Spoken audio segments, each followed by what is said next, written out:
Persia, 522 years before Christ.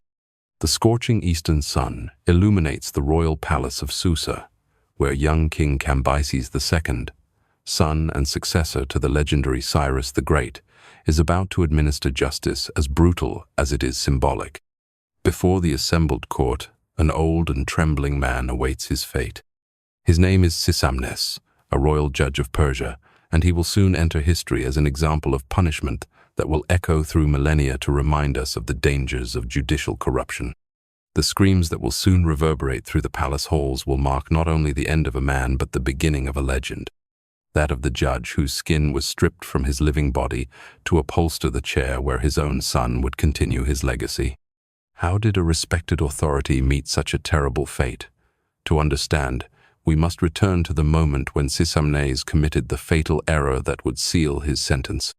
In the vast Persian Empire, the greatest power of the ancient world, the judicial system was fundamental to maintaining order across territories stretching from India to the Mediterranean Sea. Royal judges occupied positions of extreme prestige, serving as direct representatives of the sovereign's justice.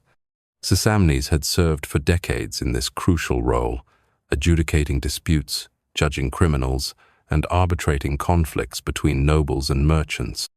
His reputation for wisdom and fairness was initially considerable, earning him the king's trust and the respect of his peers. In a society where trust in justice was an essential pillar of political stability, judges were expected to be incorruptible, their decisions seen as extensions of divine will. That, at least, was the expectation. Reality, as often happens, proved more complex. Ancient historians, primarily Herodotus, the father of history, report that Sisamnes succumbed to the temptation that frequently accompanies power: corruption. The specific case that precipitated his downfall involved a territorial dispute between two Persian nobles. One of them, knowing his legal arguments were weak, offered Sisamnes a substantial amount of gold to influence the verdict in his favor. This was not a small, casual bribe, but a significant sum, enough to sway a man of Sisamnes's stature. The judge, perhaps believing that the young King Cambyses, occupied with military campaigns and consolidating his power in the far reaches of the empire, would not pay attention to a seemingly minor case, accepted the bribe and delivered an unjust sentence favoring the corrupt litigant. This act was a profound betrayal of his oath and the trust placed in him by both the king and the people. No empire, however, maintains its greatness without an efficient information system. While vast, the Persian Empire had sophisticated networks of couriers and informants, ensuring that news, even unpleasant truths, eventually reached the central authority.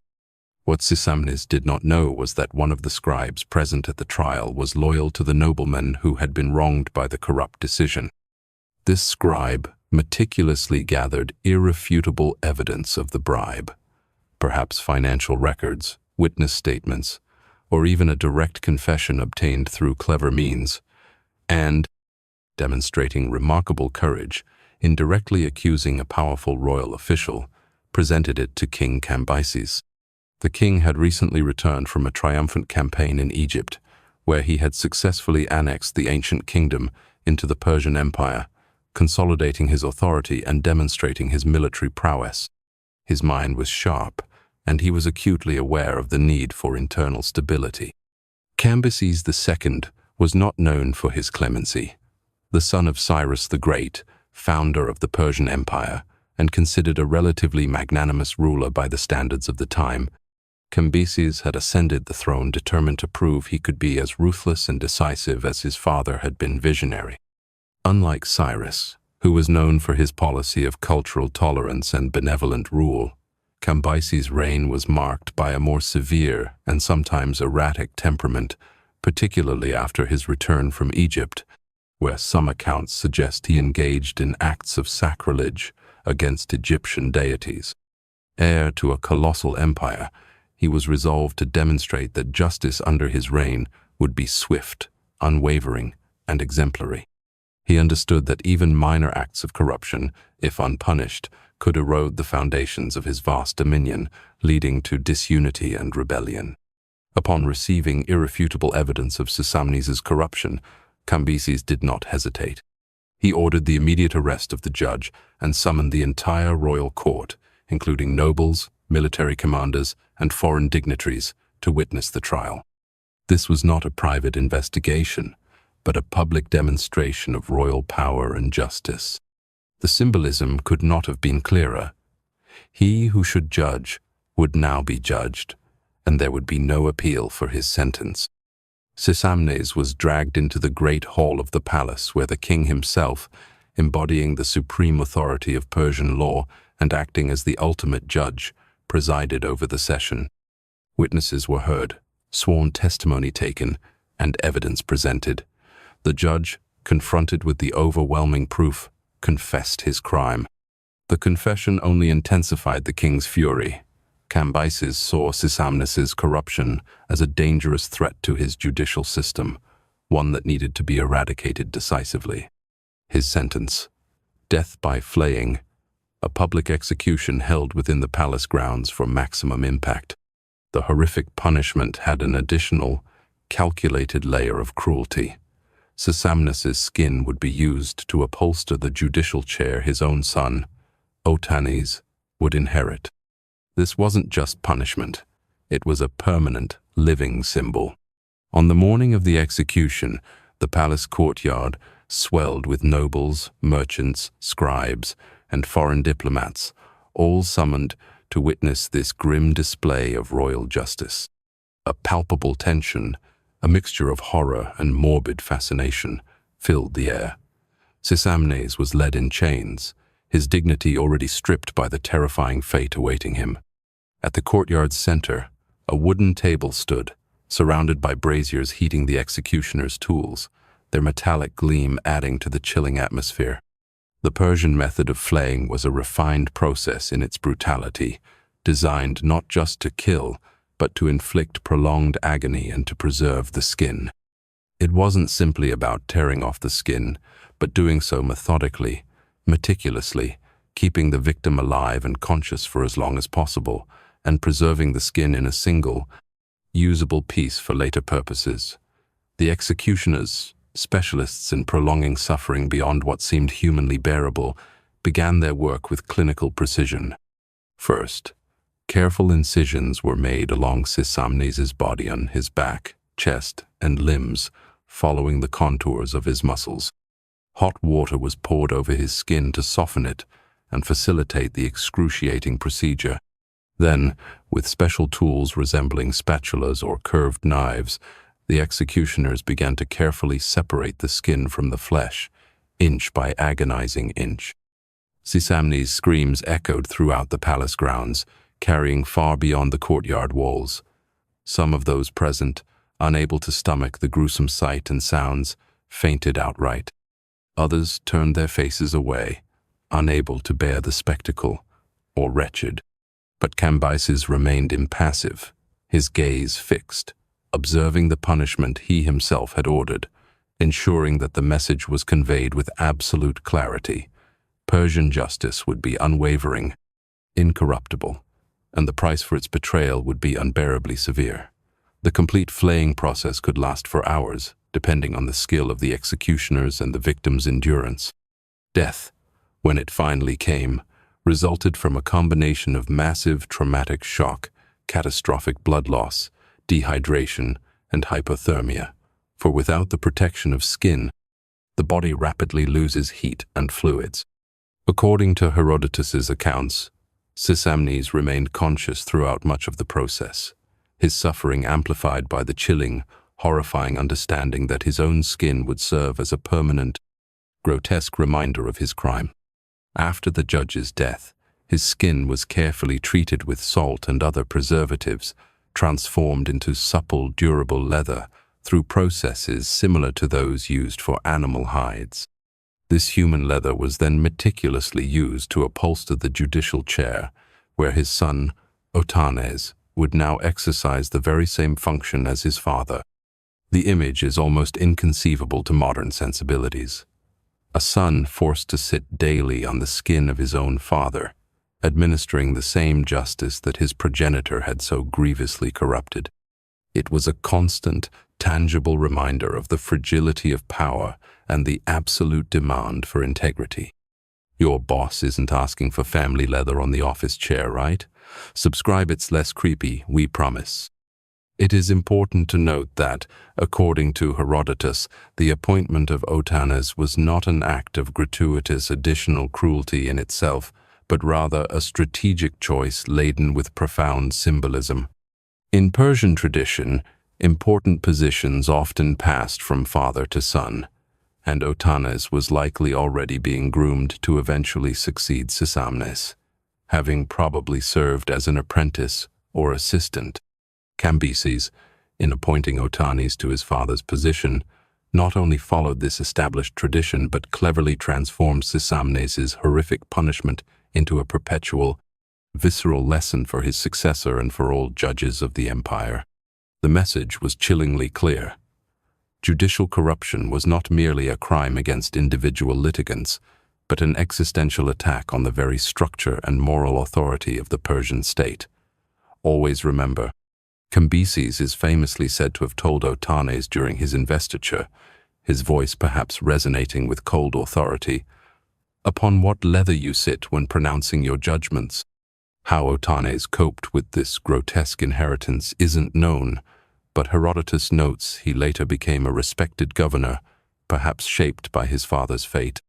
Each time he sat on that chair, it served as a chilling reminder of his father's fall and the king's demand for integrity. Sisamnes's gruesome story lived on, immortalized in art. Nearly 2,000 years later, during the Renaissance, artists like Flemish painter Gerard David depicted it.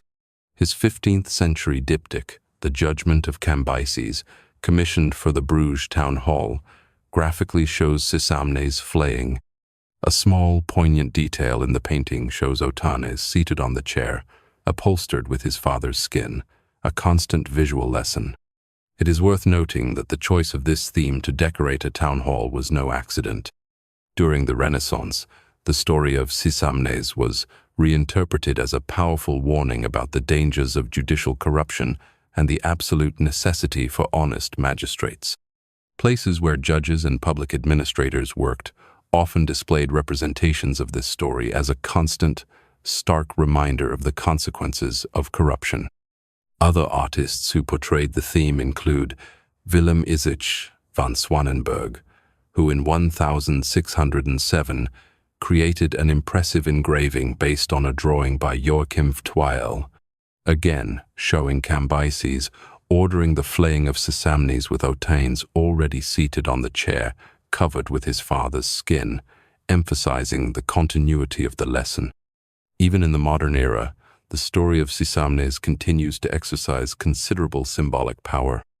In 2012, protesters reportedly brought reproductions of Gerard David's painting to a Moscow courthouse during the trial of anti-government demonstrators in a clear, silent, but universally understood message about perceptions of judicial corruption and a demand for accountability and true justice within the contemporary legal system. The execution of Sisamnes raises, of course, profound questions about justice, punishment, and the use of terror as an instrument of governance. By contemporary standards, flaying represents an unjustifiable cruelty, an extreme form of torture and capital punishment, regardless of the crime committed. However, in the context of the ancient world, where public executions served not only as punishment, but as educational and preventive tools deterring others through gruesome spectacle and reinforcing social norms, Persian logic had its own internal coherence. By transforming Sisamnes's body first into a spectacle of horror and then into a functional object, the covering of a chair, Cambyses was not merely punishing one man but creating an enduring, tangible symbol. The chair, upholstered with human skin, became a permanent monument to the dangers of corruption and a daily, visceral reminder for all those who administered justice in his vast empire. The story also underscores the fundamental importance that ancient societies attributed to impartial justice. In a world without the complex systems of checks and balances that characterize modern democracies, the honesty and integrity of judges were crucial to the legitimacy and stability of governing power. A corrupt judge not only harmed individual litigants but threatened the very structure of the state by eroding public trust in its institutions and fostering disorder. Although the specific details of Sisamnes' story have been preserved primarily by Herodotus, whose work Histories was written approximately 75 years after the events, there are reasons to believe in the general authenticity of the account. References to the practice of flaying as a form of execution appear in multiple Persian and Assyrian sources, and the utilization of human skin for various purposes is equally documented in several ancient cultures.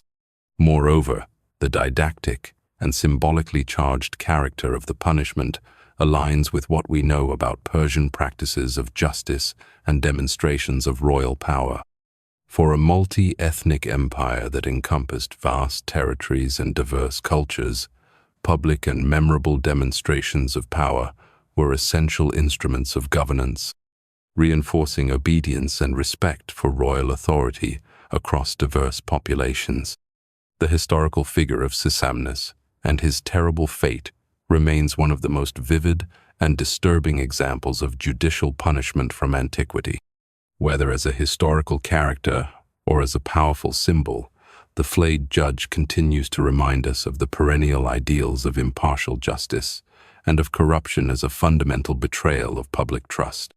When modern judges assume their functions, they fortunately do not sit on chairs upholstered with human skin. Nevertheless, the principle that Sisamnes' story so graphically illustrates that corrupted justice deserves the severest consequences continues to resonate, even if now materialized in more humane forms of accountability and legal repercussions. What is perhaps most disturbing about this millennia-old story is how it continues to find relevance in contemporary contexts. Whenever cases of judicial corruption arise, the image of Sisamnes' chair, with its macabre covering, resurfaces as a powerful metaphor for the social costs and profound dangers of compromised justice. Today, when visiting the Groningen Museum in Bruges, Belgium, we can contemplate Gerard David's masterpiece that immortalized this story. The painting, with its meticulous composition and graphic details, continues to provoke discomfort and reflection in modern viewers, a testament to the enduring power of this narrative. Sisamnes, the judge who was flayed alive and whose skin was nailed to his successor's chair, thus offers us not merely a glimpse of the brutal justice of antiquity, but also a mirror in which we can examine our own conceptions of justice, corruption, and the sacred responsibilities of those to whom we entrust the power to judge. Subscribe for more incredible tales from the past.